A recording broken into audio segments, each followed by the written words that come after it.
7월 둘째 주 주일을 맞아하여 하나님 앞에 예배자로 서신 모든 분들을 주님의 이름으로 환영하며 축복합니다. 다 같이 묵상 기도하시면서 하나님 앞으로 나아가시겠습니다.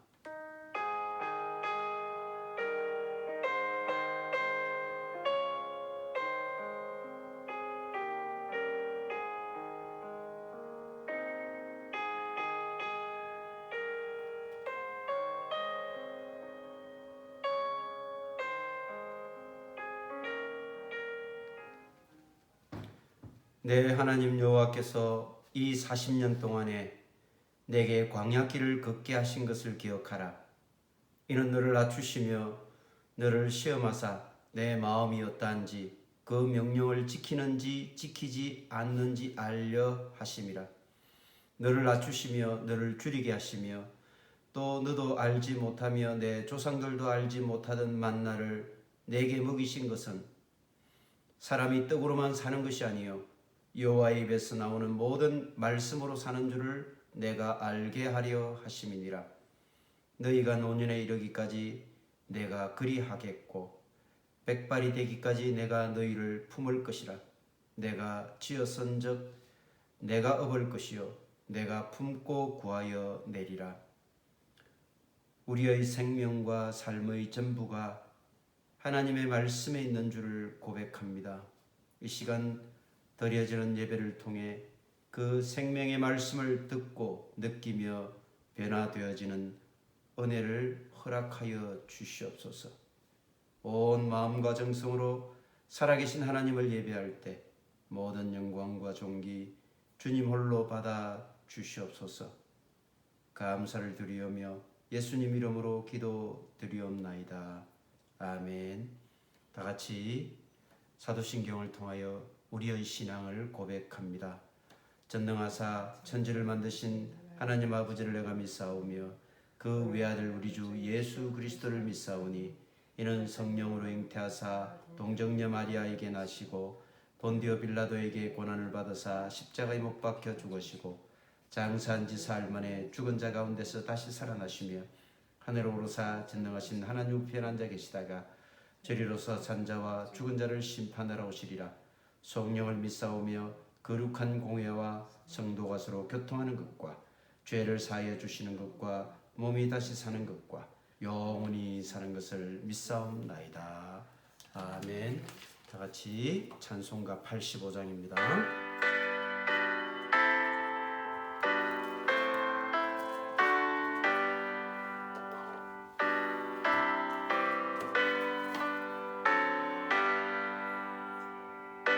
주를 생각만 해도 이렇게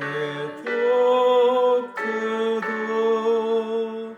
주 얼굴 배울 때야 얼마나 좋으랴. 나의 구주 예수의 귀하신 이름은 천지에 있는 이름들 이할 데 없도다. 남에게 하는 자에게 소망이 되시고 구하고 찾는 자에게 기쁨이 되신다. 예수의 넓은 사랑을 어찌다 말하랴. 주 사랑받은 사람만 그 사랑 알도다. 영의 구주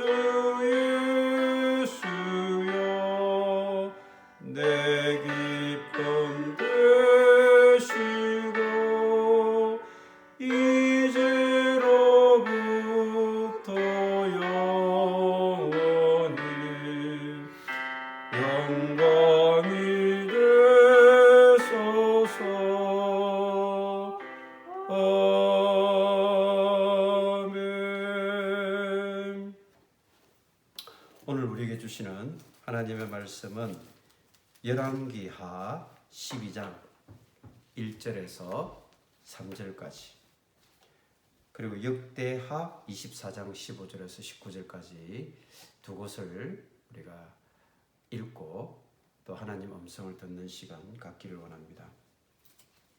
열왕기하 12장 1절에서 3절 다 찾으신 줄 알고 제가 봉독합니다. 예후의 제7년에 요아스가 왕이 되어 예루살렘에서 40년간 통치하니라.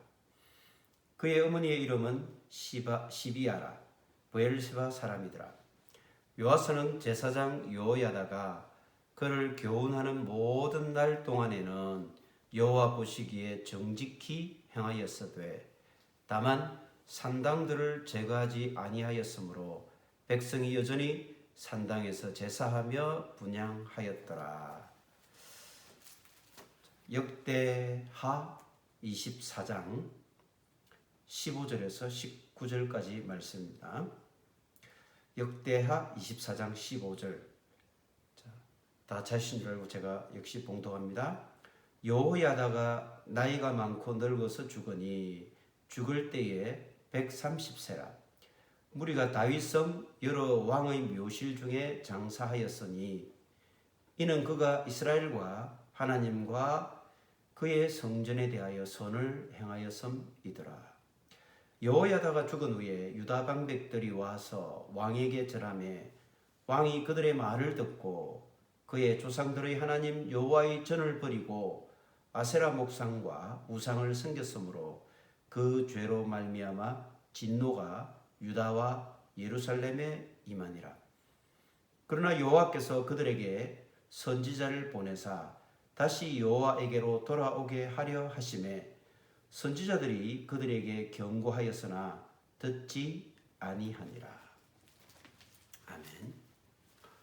자, 오늘 우리에게 주신 하나님의 말씀 제목은 말씀의 등불이 꺼질 때라는 그런 제목으로 우리가 하나님의 음성 듣는 시간, 또 하나님 주시는 은혜의 시간 되기를 소망합니다. 오늘 말씀의 주인공은 당연히 물론 하나님이십니다. 근데 오늘 말씀의 포커스는 여호와 하나님께서 어떻게 요아스라고 하는 남유다 왕을 이끌어 가시는가, 그를 통하여 하나님께서 어떻게 역사하시는가를 살펴보기를 원합니다. 이스라엘이 영적으로 암흑기를 여러 번 거쳤죠. 특별히 왕정 이후에 이스라엘의 영적인 변절, 영적인 타락, 영적인 침체, 암흑기가 본격적으로 도래하게 된 것은 당연히 아합입니다.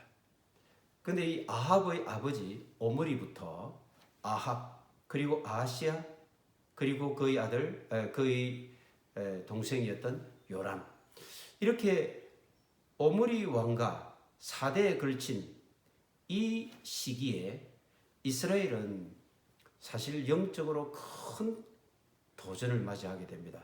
바로 이세벨이라고 하는 이방 여인을 맞이했고, 그를 통해서 하나님 신앙을 이렇게 잃어버리고 변절되어지는 아주 참으로 비극적인 그런 시기를 맞이하게 됩니다. 그래서 우리는 열왕기를 읽을 때 하나님 신앙을 어디에서 잃어버렸는가, 그 잃어버린 단초가 어디에서 시작되었는가, 이 부분을 우리가 유심히 읽고 우리의 신앙에 아주 중요한 교훈으로 삼아야 될 줄로 믿습니다. 물론 그 이전으로 거슬러 올라가 보면 솔로몬의 그런 정치부터 문제가 있었습니다. 우리가 아는 것처럼 솔로몬 시대 때 하나님 앞에 성전을 짓고 또 하나님 앞에 큰 그런 기여를 한 왕으로 우리가 솔로몬을 꼽고 있지만, 그러나 실제로 보면 솔로몬이 제일 먼저 했던 일이 뭡니까? 바로 애굽의 바로 공주를 아내로 맞이했고 그녀를 위해서 별도의 궁도 건설해주고 그리고 애굽에서 온갖 병마를 수입하고 그리고 금은을 두지 말라고 했는데 온갖 금과 은을 얼마나 많이 수입했으면 그것으로 곳곳을 다 이렇게 금으로 뒤덮었습니다. 자, 이것은 하나님께서 이미 신명기에서 너희들이 이 다음에 가나안 땅에 들어가서 왕이 되기를 왕을 두기를 소망한다면 그때 이 점을 꼭 기억하라. 그러면서 하나님께서 여자들을 많이 두지 말 것이요 병마를 두지 말 것이요 금은을 많이 쌓지 말 것이요 오직 하나님 말씀만 옆에 두고 주야를 묵상하며 그 말씀을 따라 백성들을 통치해야 된다. 이렇게 하나님께서 분명히 신명기서에서 왕정제도에 대해서 이렇게 미리 경고해 두셨고 그것을 경책해 두셨습니다. 그러나 이 말씀이 철저하게 무시되어지고 이 말씀이 흐트러지기 시작한 것이 사실은 그 단초가 솔로몬 때부터 시작되었습니다. 그러면서 솔로몬 이후에 이스라엘은 통일된 왕국에서 남북으로 분열이 되어지지 않습니까? 분열되어지고 난 이후에 북이스라엘과 남유다의 그 신앙은 점점점 더 간극이 생기기 시작했습니다. 그러다가 남유다까지 완전히 우상의 문화에 젖어들게 되고 그것이 나중에 결국은 남북 이스라엘 모두가 하나님 앞에서 멸망의 길로 가는 그런 단초가 됩니다. 그게 바로 오므리 왕가, 오므리, 아합, 아하시야, 요람 이 4대에 걸친 이 우상 문화의 왕정, 이 왕조에 의해서 그렇게 되어졌다는 것이죠. 그때 그러면 남유다는 그러면 어떻게 했는가? 남유다가 그러면 정신을 차리고 정말 다윗 왕가의 정통신앙을 지켜나가야 되지 않습니까? 그렇지만 남유다는 역시 동일하게 북이스라엘의 변절된 신앙, 우상신앙, 그 이방 문화를 속절없이 받아들이고 또한 동일하게 변해갔다는 것이 문제였습니다. 아합 시대 때 남유다의 왕은 여호사밧이었습니다. 이 여호사밧 왕 때까지는 괜찮았어요. 문제는 그의 아들인 여호람. 여호람이 바로 아합의 딸이었던 아합과 이세벨이 결혼하고 거기서 난 딸이 있었죠. 아달랴. 이거 아달랴를 아내로 맞이한 남유다의 왕 여호람. 사실은 그가 아합을 아내로 맞이했으니까 남유다에 얼마나 큰 이방 문화와 우상 신앙을 가져왔겠습니까? 그로 말미암아 하나님으로부터 큰 심판을 받게 되죠. 열왕기에는 그게 안 나와 있지만 역대기에는 이 사실이 아주 소상하게 기록되어 있습니다. 요람은 그 범죄로 말미암아서 창자의 병이 생겼어요. 그래서 그가 죽을 때 창자가 밖으로 쏟아져서 죽게 되어집니다. 그런 심판을 하나님으로부터 받게 되죠. 자, 이런데 남유다가 여기에서 멈춰서 얼마나 좋았을까요? 그러나 이 아달랴를 왕으로 아내로 맞이한 요람의 아들, 그 아들의 이름이 또 아하시아네요. 아하시아가 또 당연히 그 어머니 아달랴로부터 무엇을 배웠겠습니까? 당연히 바알신앙, 아세라신앙, 우상문화, 이방 신들을 섬기는, 그래서 하나님 보기에 정말 진노를 살 만한 그런 왕이었다는 것입니다. 이 아하시아가 북쪽 요람 왕과 함께 또 이렇게 아람 진영을 공격하다가 여러 가지 어려움을 당하게 되죠. 이런 상황 속에서 하나님께서는 어떻게 했을까요? 비상조처를 취할 수밖에 없지 않겠습니까? 그래서 하나님께서 꺼낸 비상카드가 바로 예후라고 하는 인물이었습니다. 그래서 요람의 북이스라엘의 군대 장관이었던 예후를 동원해서 하나님께서는 이 비상조처를 취했던 것이죠. 이렇게 했다가는 북이스라엘도 남유다도 모조리 우상단지로 변하고 말겠다. 그래서 예후라고 하는 군 사령관을 통해서 쿠데타를 일으키게 하지 않습니까? 물론 그 예후에게 기름을 부어서 새로운 왕으로 삼는 그런 조처를 하나님께서는 하셨습니다. 그게 엘리사를 통해서 이루어졌지 않습니까? 예후를 통해서 먼저 북이스라엘의 왕이었던 요람을 제거했습니다. 그리고 동시에 남유다에 있던 왕 아하시아도 제거를 했습니다. 또한 아합의 아내였던 이세벨은 여전히 살아있었는데 그 이세벨도 제거를 했습니다. 그리고 계속해서 예후는 계속해서 숙청을 해나갔는데 아합의 여전히 남아있었던 70명의 왕자들을 제거했습니다. 그리고 바알 신앙을 쫓던 바알 선지자들과 그 무리들을 제거했습니다. 나아가서 남유다의 아하시아 왕을 죽였는데 그 아하시아 왕의 형제들 42명 이들도 제거했습니다. 이렇게 보면 철저하게 예후 장군을 동원하여 하나님께서는 아합과 이세벨 그 두 사람에 의해서 들여온 철저한 우상의 뿌리들, 이방의 문화들, 하나님의 신앙을 변절시킨 이 모든 것들의 뿌리를 철저하게 진멸하고 그 뿌리를 제거하고자 하셨습니다. 그러나 예후 역시도 사실은 하나님으로부터 그런 쓰임을 받는 통로로 이용되었지만 그러나 예후도 하나님 앞에 올바른 신앙을 가지진 못했습니다.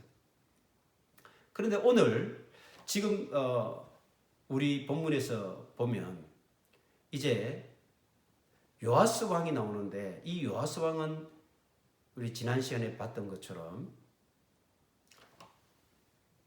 아달랴가 자신의 아들인 아하시아가 죽임을 당하는 것을 보고 이제는 다윗의 뿌리를 완전히 없애버려야 되겠다 이렇게 생각했던 거예요. 그래서 아달랴는 당연히 아합과 이세벨의 딸이었지 않습니까? 그래서 이 남유다로 시집을 와서 요호람과 같이 이렇게 부부로서 왕비로서 이렇게 살았지만 결국은 이제 요호람이 죽고 그의 아들 아하시아가 왕이 되었는데 아하시아도 예후에 의해서 죽임을 당했다고 했지 않습니까? 그리고 자기 어머니 이세벨도 예후에 의해서 죽임을 당했고요. 이렇게 다 죽임을 당하는 것을 보고 아달랴는 다윗의 씨를 아예 말려버리자. 그렇게 해서 아하시아에게 난, 즉 그러니까 사실은 따지고 보면 자기 아들의 손주에 해당되는 모든 왕자들을 다 죽여버리죠. 철저하게 죽여버립니다. 우리는 이 대목에서 한 번 더 주목해 볼 것은요. 단순히 우리가 이 역사적 사실로만 읽을 것이 아니라 우리가 하나님의 시각으로 또 영적인 눈으로 살펴본다면 사탄은 끊임없이 이렇게 하나님의 구원 역사를 방해하는 그런 준동을 벌였다는 것입니다. 예수님이 온 인류의 구세주로 이 땅에 오시지 않습니까? 근데 사탄은 어떻게 했습니까? 한 영혼이라도 지옥에 끌고 가기 위해서 많은 영혼들을 지옥으로 끌고 가야 되지 않습니까? 그러니까 이 구세주 예수 그리스도의 이 땅에 오심을 방해해야 될 것입니다. 이것이 사탄의 전략이고 사탄이 노리는 목적 아니겠습니까? 그래서 헤롯 대왕이라고 하는 이 끔찍한 인물을 통해서 그 당시에 2살 이하의 모든 아이들을 다 죽이도록 했습니다. 왜? 그래야만 이 땅에 구원자 예수 그리스도가 이 땅에 오지 않고 죽임을 당하고, 그래서 결국 인간들이 구원받지 못하고 다 지옥으로 끌려갈 수 있기 때문 아니겠습니까? 그러나 하나님께서는 어떻게 했습니까? 예수 그리스도, 그분이 태어나셨을 때 마리아와 요셉을 애굽으로 피신시켰습니다. 그리고는 예수님을 이렇게 안전하게 자랄 수 있도록 생명을 보존하셨습니다. 마찬가지로 다윗의 모든 씨를 다 멸절하는 이 아달랴의 계략, 이것은 다름 아닌 바로 사탄의 계략이었습니다. 그러나 하나님께서는 어떻게 했습니까? 역시 하나님의 구원 언약은 변함없이 이루어지고 있었다는 것이죠. 그래서 하나님께서는 다윗 가문에 등불을 끄지 않겠다고 약속하지 않았습니까? 다윗 언약을 통해서 말씀이죠. 그래서 그 언약대로 하나님은 아달랴가 모든 아시아의 왕자들을 다 척결하고 몰살시키는 도중에 여호세바라고 하는, 어찌 보면 그 아시아 왕의 여동생이죠. 그 여호세바가 자기의 조카인 이 요아스 왕자를 살려주게 되죠. 그래서 하나님의 성전에 숨겼다가 그 유모가 같이 이렇게 숨어 있다가 계속 그곳에서 요아스 왕자를 이렇게 양육하죠. 몇 년 동안? 6년 동안 말이죠. 그동안에 이 아달랴, 이세벨의 딸이었고 또 남유다의 여호람의 아내였던 이 아달랴가 통치를 합니다. 그래서 유일하게 남유다의 역사 가운데, 어찌 보면 남북 분단 역사 가운데 유일하게 여왕이 등장을 하는데, 그 여왕으로서 7년 동안 통치를 한 그 왕 이름이 바로 아달랴입니다. 당연히 이 아달랴의 통치 기간 동안에 남유다는 어떻게 됐겠습니까? 어머니 이세벨의 신앙이 그의 딸 아달랴를 통해서 온 유다 땅에 퍼져 나가고 있었지 않겠습니까? 하나님은 역시 이것을 보고 계실 수가 없는 것이죠. 그래서 결국은 이 하나님께서 요아스라고 하는 왕자를 하나님의 성전에 6년간 숨겨서 자라게 하십니다. 그때 성전 책임을 지고 있었던 여호야다라고 하는 대제사장이 있었습니다. 여호야다는 6년 동안 다윗의 씨라고 할 수 있는 요아스 왕자를 숨겨서 길렀습니다. 그러니까 결국은 그 요아스 왕자의 고모였던 여호세바, 그녀를 통하여 이 요아스 왕자가 자라도록 그렇게 했던 것이죠. 결국 나중에 역대하 기록을 보면 여호야다라고 하는 이 제사장과 요아스 왕자를 숨기고 길러주었던 그의 고모였던 여호세바, 이 두 사람은 결혼을 하게 되죠. 그래서 여호세바가 결국 여호야다라고 하는 대제사장의 아내가 됩니다.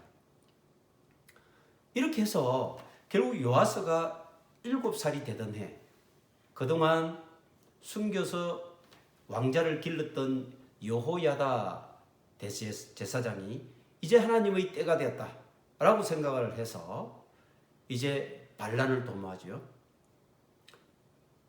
남유다의 비정상적인 여왕으로 6년간 통치하고 있었던 아달랴를 몰아내고 이제는 다시 하나님의 정상적인 그 씨라고 할 수 있는 요아스 왕의 자리에 등극시켜서 다시 하나님의 신앙, 하나님의 신앙으로 회복된 나라, 그런 나라로 다시 되돌리고자 했던 것입니다. 그것이 이제 11절에 보면 구체적으로 그 사건이 등장을 합니다. 그래서 이때 아달랴는 반역이로다 반역이로다 라고 하면서 이 대제사장 여호야다의 모든 것들에 대해서 반란이라고 규정을 했지만 이미 그의 부하들과 모든 백성들은 다 돌아서 있었어요. 아달랴의 모든 악행과 그의 모든 우상숭배의 그런 모든 가정스러운 일들이 하나님 앞에서뿐만 아니라 백성들, 모든 그를 따르던 군사들까지 다 외면하고 있었던 것이죠. 그러던 차에 제사장 여호야다의 이 모든 계획들에 동의를 하게 되면서 아달랴를 제거하게 됩니다. 결국 이 아달랴가 제거됨으로써 아합 가문의 모든 씨들이 이제 뿌리채 다 전멸이 되어지게 됩니다. 큰 씨는 앞에서 우리가 예후 장군에 의해서 다 제거되었다고 했지 않습니까?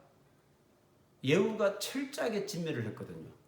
우리가 헤렘이라고 했는데 하나님께서 악은 그 뿌리라도 다 없애버려야 된다. 왜? 그 뿌리가 남아있을 때는 마치 곰팡이가 퍼져나가듯이 그렇게 그 악이 또 온 세력을 퍼져나갈 것이기 때문에 철저하게 진멸할 것을 하나님께서는 명령하셨죠. 이것이 헤렘이라고 했습니다. 이렇게 예후는 헤렘의 모든 정신들을 동원해서 아합의 집안의 그 악의 뿌리를 제거해 나갔습니다. 근데 마지막에 남아있었던 아달랴, 이 아달랴가 대제사장 여호야다에 의해서 이제 마무리되어졌던 것입니다. 그런데 우리가 생각을 해볼게요. 그러면 요아스 왕이 이제 새로운 남유다의 왕으로 등극하게 되었으면 이제는 정말 하나님 신앙을 회복하고 하나님 보시기에 아름다운 그런 나라를 만들어 가야 되지 않겠습니까? 실제 요아스 왕이 왕으로 등극했을 때는 7살이에요. 그 6년 동안 성전에 숨겨져 있다가 7살에 왕으로 이렇게 다시 책봉이 되었고 왕으로 이제 인정을 받고 왕위에 올랐단 말이에요. 그 7살의 어린 아이가 잘 모르잖아요. 그러니까 이 요아스 어린 왕의 모든 통치는 실제로 보면 그의 삶의 스승이자 신앙의 스승이었던 여호야다, 제사장 여호야다의 모든 조언에 따라서 그렇게 통치가 이루어졌습니다. 여호야다는 당연히 하나님을 섬기는 제사장이었고 하나님의 말씀에 입각해서 모든 것을 다 통치하고 이끌어가야 한다라고 이렇게 조언하고 또 그렇게 왕에게 권고하지 않았겠습니까? 그래서 모든 통치가 하나님 말씀 중심으로 사실은 이루어지기 시작했습니다. 요아스 왕이 이제 그가 어느 정도 장성을 했을 때 제일 먼저 했던 일이 무엇이냐? 그것은 다름 아닌 바로 하나님의 성전을 수리하고 하나님의 성전을 보수하고 수축하는 것이었습니다. 왜 그럴까요? 바로 그의 할머니였던 아달랴가 통치하던 그 6년 동안 이 온 이스라엘은 바알 신앙으로 뒤덮여 있었습니다. 하나님을 섬기고 하나님을 예배하던, 하나님께 제물을 드리고 하나님을 섬기던 성전이었던 이 성전은 바알 성전으로 완전히 바뀌어져 있었습니다. 그래서 이것을 본 요아스 왕은 제일 먼저 하나님의 성전을 완전히 회복해야 되겠다. 이곳에 있는 모든 기물들, 또 성전의 그 기명들을 다 바꾸고 하나님의 그 신앙을 이제 다시 바꾸고자, 회복시키고자 노력했던 것이죠. 근데 이때 요아스가 했던 것이 뭐냐 하면 12장 4절 이하에 보면요, 모든 하나님 성전에 드나드는 사람들이 가져오는 예물들, 이 예물들을 다 제사장들이나 성전에 있는 사람들이 받지 말고 직접 하나님 성전을 수축하고 보수하는 데 사용되도록 그렇게 명령을 내렸습니다.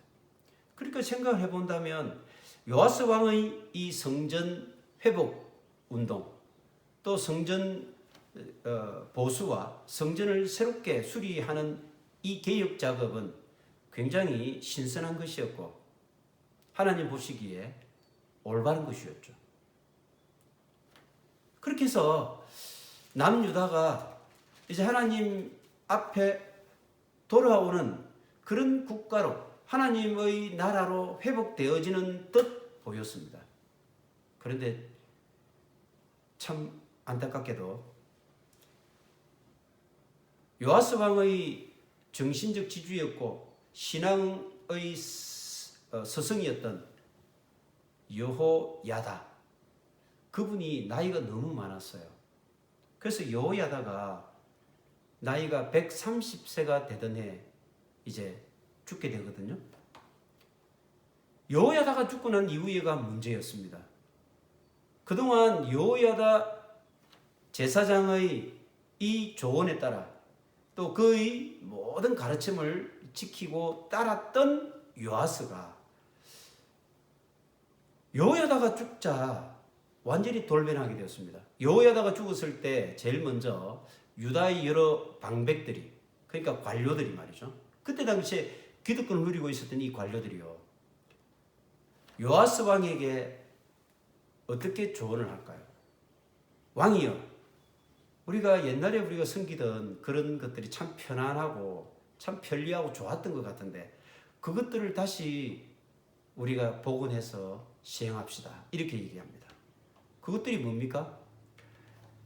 요아스는 사실은 개혁 작업을 시행을 했지만 산당은 제거하지 않았어요. 산당. 요아스의 다음 왕이었던 아마샤 왕이 14장에 보면 등장하는데, 아마샤 왕도 역시 하나님 앞에서 크게 악한 왕이라고 평가를 받지는 않았지만 아마샤가 여호와 보시기에 정직히 행하였으나 14장 3절입니다. 그의 아버지 요아스가 행한 대로 다 행하였어도 14장 4절 오직 산당들을 제거하지 아니하였으므로 백성이 여전히 산당에서 제사를 드리며 분향하였더라. 이것은 그의 아버지 요아스 왕의 행적과 똑같은 그런 기록입니다. 그러니까 오늘 우리가 읽었던 12장 2절과 3절에 그렇게 나오죠. 요아스는 제사장 여호야다가 그를 교훈하는 모든 날 동안에는 여호와 보시기에 정직히 행하였으되 3절 다만 산당들을 제거하지 아니하였으므로 백성이 여전히 산당에서 제사하며 분향하였더라. 어떻습니까? 그러니까 요아스 왕은 나름대로 하나님 신앙을 회복하기 위해서 노력을 했습니다.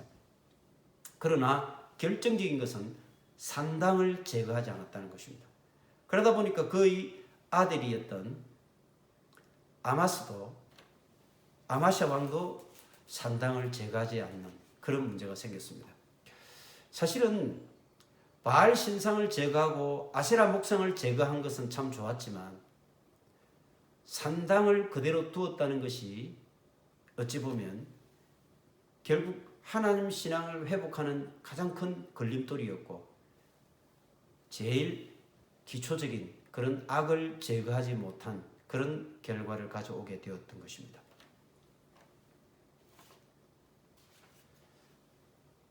우리는 하나님의 신앙을 회복해야 됩니다. 그러기 위해서 제일 먼저 우리 속에 있는 당연히 우상 문화, 우상 그런 신앙들을 제거해야 되겠죠. 그렇게 하는 가장 큰 작업은 바로 성전을 회복하는 것입니다. 사실 오늘날의 시각으로 보자면 어떻습니까?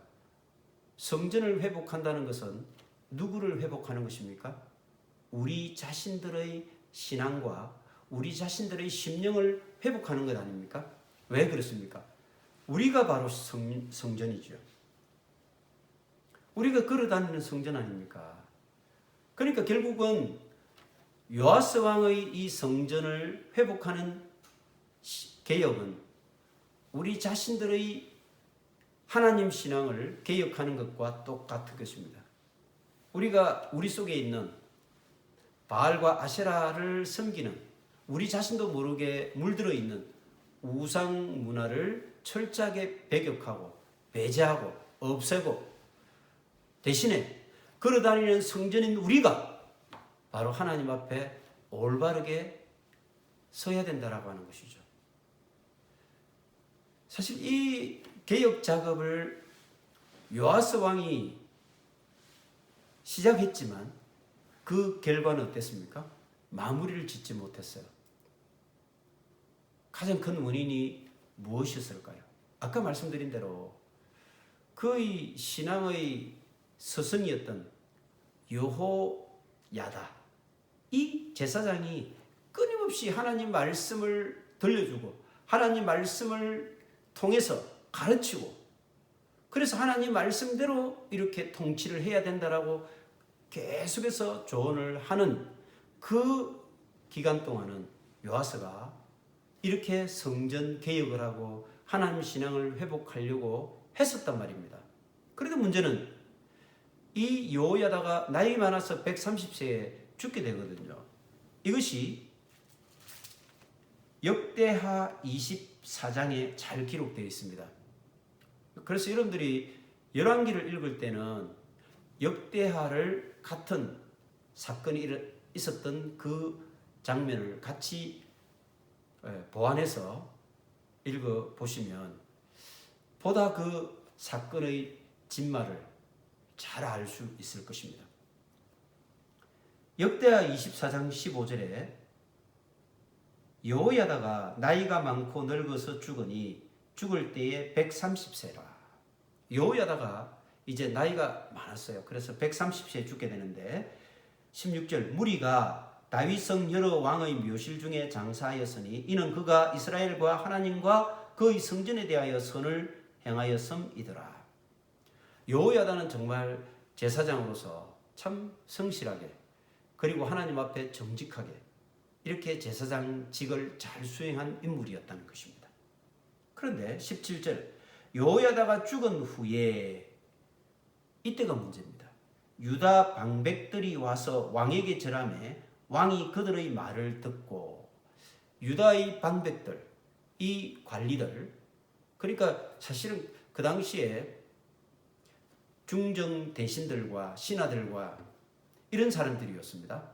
그들이 여호야다가 죽고 난 뒤에 요아스 왕에게 나와서 뭐라고 하느냐면 18절입니다.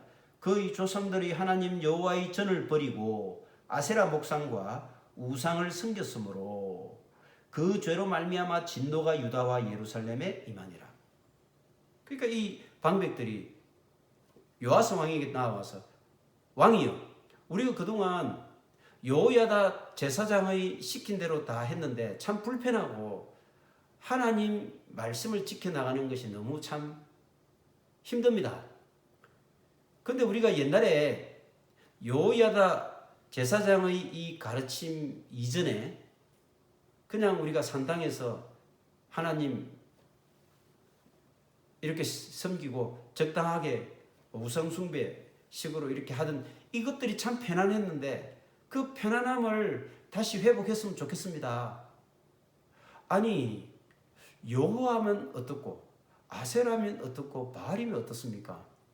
우리에게 그냥 복 주고 우리가 좀 더 잘 살고 풍요롭게 살게 해주면 그게 좋은 거 아닙니까?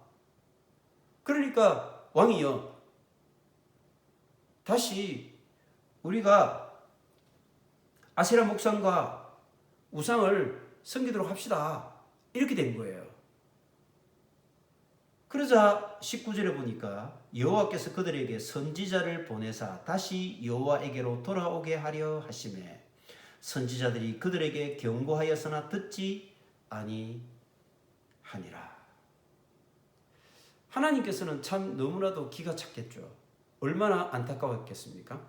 그래서 선지자들을 보냈다는 것이에요. 너 그러면 안 돼. 여호야다가 너에게 계속해서 가르치고 너에게 계속해서 조언했던 것처럼 하나님 말씀을 따라 하나님을 섬기고 오직 그만 예배하는 신앙을 가져야 돼. 이것을 계속해서 얘기했는데도요, 그 선지자들이 말을 무시했어요. 그리고는 심지어는 어떻게 했는가? 20절에 보면 제사장 여호야다의 아들이 있었는데요, 그 아들의 이름이 스가랴입니다. 이 스가랴는 물론 우리가 아는 예언자 스가랴하고는 다릅니다. 근데 이 스가랴라고 하는 여호야다의 아들까지 나서서 요아스 왕의 이 변절되어지는 신앙을 돌리고자 이렇게 촉구했습니다. 그래서 그가 백성 앞에 높이 서서 그들에게 이르되 하나님이 이같이 말씀하시기를 너희가 어찌하여 여호와의 명령을 거역하여 스스로 형통하지 못하게 하느냐 하셨나니 너희가 여호와를 버렸으므로 여호와께서도 너희를 버리셨느니라 하나. 그렇게 막 백성들을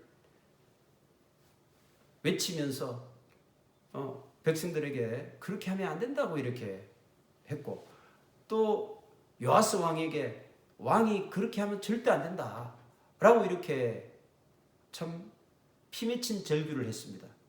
그렇지만 21절에 보니까 무리가 함께 꾀하고 왕의 명령을 따라 그를 여호와의 전뜰 안에서 돌로 쳐 죽였다. 오히려요, 그렇게 하나님 앞으로 돌아가야 된다라고 이렇게 외치는 여호야다 제사장의 아들 스가랴를 돌로 쳐서 죽였어요. 오히려 세상에 이런 법이 어디 있습니까?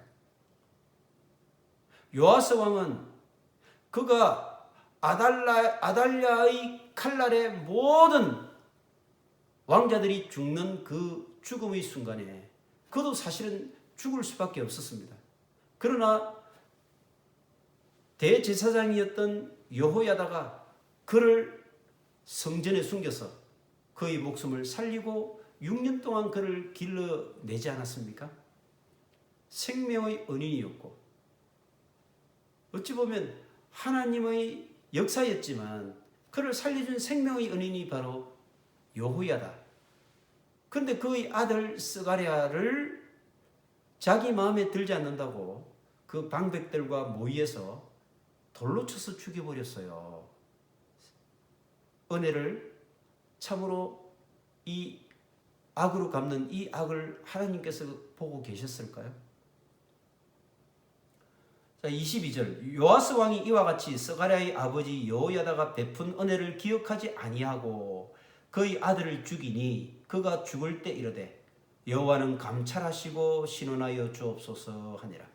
결국 요아스가 죽으면서 하나님, 저는 이렇게 죽지만 저의 이 죽음이 헛되지 않도록 하나님 감찰해 주시고 신원해 주십시오. 신원이라는 말은 저희 이 억울한 죽음을 하나님께서 기억해 주시고 해결해 달라는 그런 말씀이죠. 신약에도 우리가 잘 아는 것처럼 예수 그리스도의 복음을 전한 이 예수 그리스도의 복음을 전한 스데반 집사, 그를 돌로 쳐서 죽였습니다. 결국은 그도 돌에 맞아 죽으면서 아버지여 저들의 죄를 용서해 달라고 이렇게 오히려 얘기하고 그가 죽지 않습니까? 하나님의 역사를 이루어 나가는데 쓰임받는 사람, 하나님의 역사는 이와 같이 정말 그 언약의 역사가 변함없이 일어나지만 그 과정에서 악의 역할을 수행하는 자와 그 악의 역할을 저지하기 위해서 하나님의 역사를 이루어가기 위해서 순교하는 순교자가 극명하게 대비되고 있는 것을 우리는 정말 뚜렷하게 볼 수 있습니다. 하나님의 구원 역사에 이렇게 순교자로 쓰임받는 이들의 모든 열매들이 천국에서 얼마나 하나님 앞에 귀하게 상급으로 이렇게 쌓여 있겠습니까? 우리는 요아스 왕이 이렇게 정말 참 극적으로 구원을 받으면서 하나님 앞에 바로 선 왕으로 살아야 했음에도 불구하고 그가 이렇게 개혁에 실패했던 이유를 다시 한번 새겨볼 필요가 있습니다. 그것은 뭐니 해도 요아스의 이 믿음을 지탱해 주었던 하나님의 말씀을 들고 섰던 여호야다라고 하는 제사장의 죽음이었습니다. 바로 말씀의 등불이 끊임없이 그에게 비추어져 있는 동안에는 그가 하나님의 신앙을 걸어가려고 노력했지만 말씀의 등불이 꺼졌을 때 그의 발걸음은 어느덧 과거의 그런 우상 문화로 돌아가 버리고 말았다는 것을 우리가 잊어서는 안 될 것입니다. 우리도 역시 마찬가지예요. 하나님의 말씀을 어느 순간 놓치거나 말씀에 어느 순간 방심하고 나태하고 있을 때 마귀는 그 틈을 노린다는 것입니다. 그럴 때 마귀는 끊임없이 우리에게 무엇을 유혹하겠습니까? 뭐 그래 적당하게 해. 좋은 게 아니야. 이거예요. 그래서 결국은 편의주의, 우리에게 편한 것이 좋다라고 이렇게 유혹합니다. 그러면 그것이 뭐가 됩니까? 합리화가 되어지는 것이죠. 그래서 그것이 뭐가 되어 나타납니까? 변절주의로 나타납니다. 혼합주의로 나타납니다. 우리의 신앙들이 그렇게 변해가고 있다는 것입니다. 오늘날 많은 그리스도인들의 신앙들이 어떻게 변해가고 있습니까? 하나님을 완전히 버렸다? 아니에요. 모양은 다 하나님을 섬기고 있죠. 하나님 따르고 하나님을 섬긴다라고 하는 그런 모양을 가지고 있지만 실제 그 속에는 끊임없이 세상의 바알 문화, 아세라 문화들이 그 속에 자리 잡고 있다는 것입니다. 그래서 편하면 좋은 것이고 우리에게 복 주면 좋은 것이고 풍요를 가져다 주면 좋은 것이라고 생각을 하는 것입니다. 그것이 하나님을 섬긴다라고 하는 신앙으로 포장을 해서 나타난 혼합주의 신앙이 오늘날 곳곳에서 보여지고 있다는 것입니다. 정말 이 뿌리 깊은 우상 문화를 청산하지 못한 이것은 산당을 제거하지 않았기 때문입니다. 산당이라고 하는 것은 여러분 영어 성경에는 high places, 높은 곳 이렇게 나옵니다. 그래서 가나안의 문화 가운데 산당, 즉 높은 곳, 그리고 그곳에는 주로 푸른 큰 나무들이 있는 곳인데요. 우리나라도 보면 정자 있는 곳에서 물 떠놓고 뭐 이렇게 빌고 했던 그런 거 기억나시죠? 그와 같이 가나안 지역에서도 높은 산, 높은 곳, 그리고 푸른 나무들이 있는 곳에는 어김없이 산당을 지어놓고 그들의 우상들을 거기다 모셔놓고 그곳에서 풍요와 그리고 모든 번영을 비는 그런 신앙들, 그런 문화들이 자리 잡고 있었다는 것입니다. 그럼 이 왜 산당을 제거하지 못했을까요? 왜 제거하지 못했다고 생각하십니까? 백성들이 좋아하니까요. 백성들은 왜 그것을 좋아했을까요? 편리했으니까요. 결국은 백성들이 좋아하고 백성들이 편리함을 추구하는 이것 때문에 하나님 신앙을 회복하지 못하고 그래서 우상 문화에 물들고 말았다라고 하는 것을 우리가 놓쳐서는 안 됩니다. 하나님은 그런 것들을 철저하게 싫어하십니다. 생각해 보십시오. 오늘날 교회에서 던져지는 많은 메시지들은 어디에 초점이 있습니까? 듣고 있는 회중들, 그 교회를 출석하는 성도들의 귀에 즐겁고 그 마음을 흡족하게 하고 그래서 그들이 은혜 받았다고 생각하는 그 말씀, 그런 말씀들을 골라서 선포되어지고 있는 것이 오늘날 교회의 실정입니다. 초점이 어디에 있습니까? 하나님에게 있지 않고 청중들에게 있다라고 하는 것입니다. 그러나 생각해 보십시오.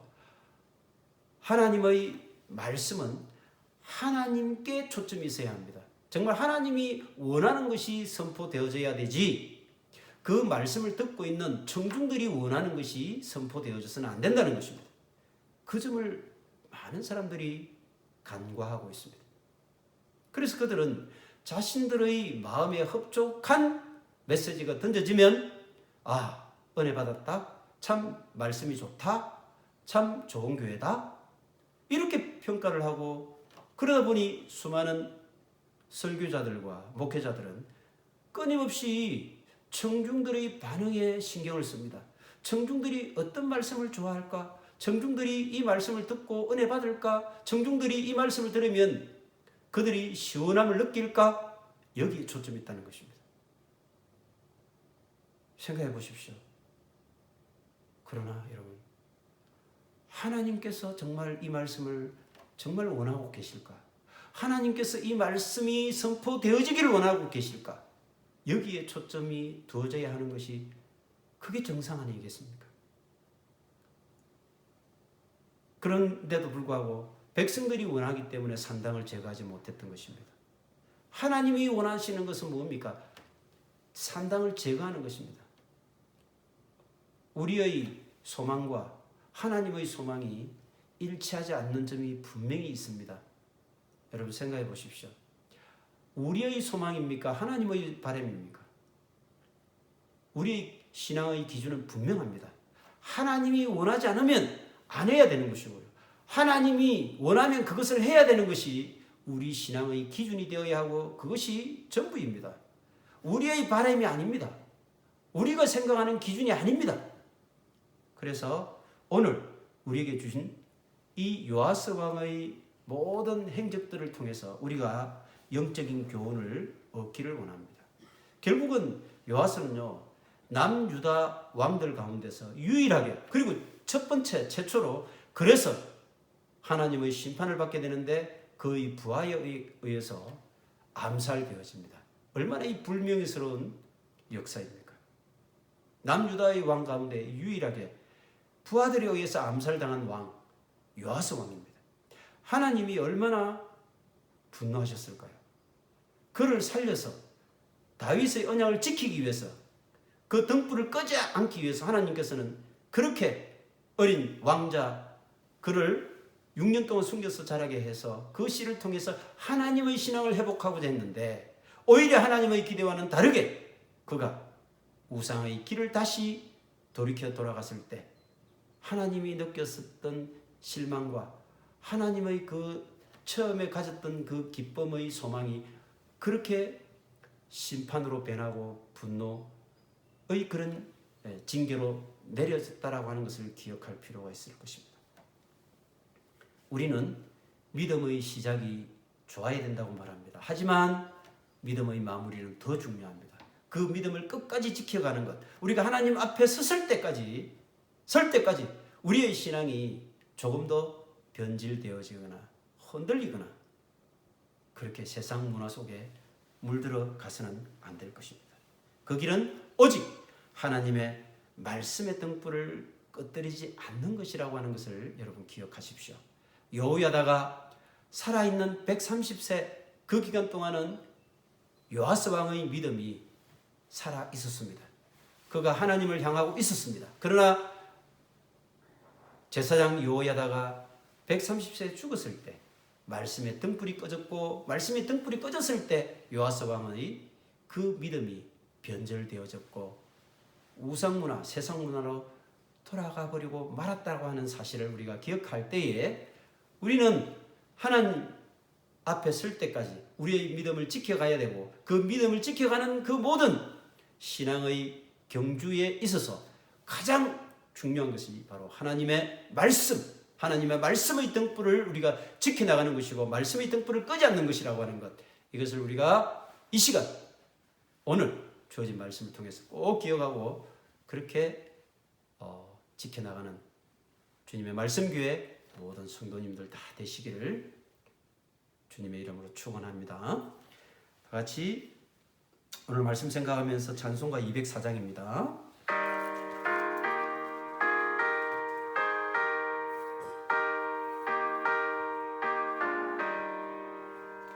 그의 말씀 듣고서 준행하는 자는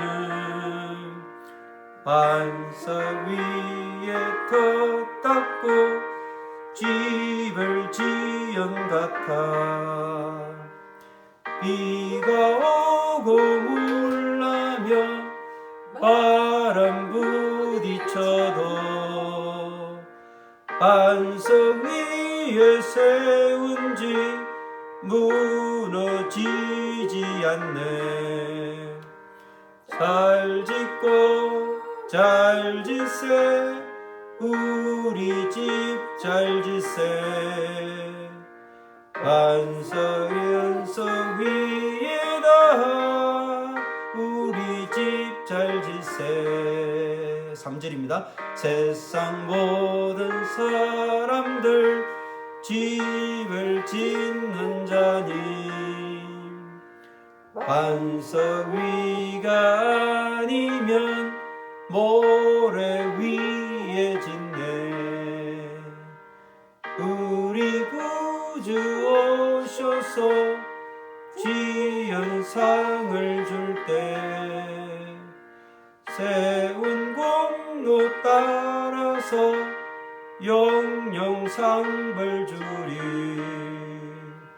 잘 짓고 잘 짓세, 우리 집 잘 짓세.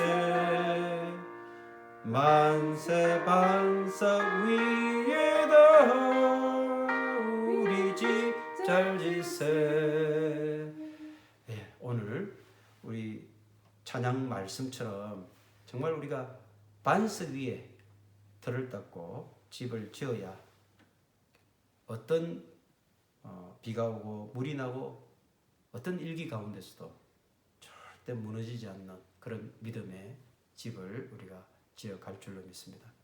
말씀의 반석 위에 집을 짓고 정말 이 믿음의 경주에 승리하는 모두가 되기를 간절히 소망합니다. 다 같이 우리 기도하겠습니다. 역사의 물결을 이끌어 가시는 만왕의 왕, 만군의 주 하나님 아버지, 저희에게 날마다 호흡 주시고 생명 주심은 하나님의 말씀을 먹고 하나님의 말씀대로 살아가기를 원하는 하나님의 소망의 선물임을 깨닫고 주님의 그 소망을 이루는 삶 살기를 간절히 소원합니다. 우리의 소원이 아니라 하나님의 소망과 사랑이 우리의 소망이 되고 삶이 되고 인격이 되고 생명이 되게 하여 주시기 원합니다.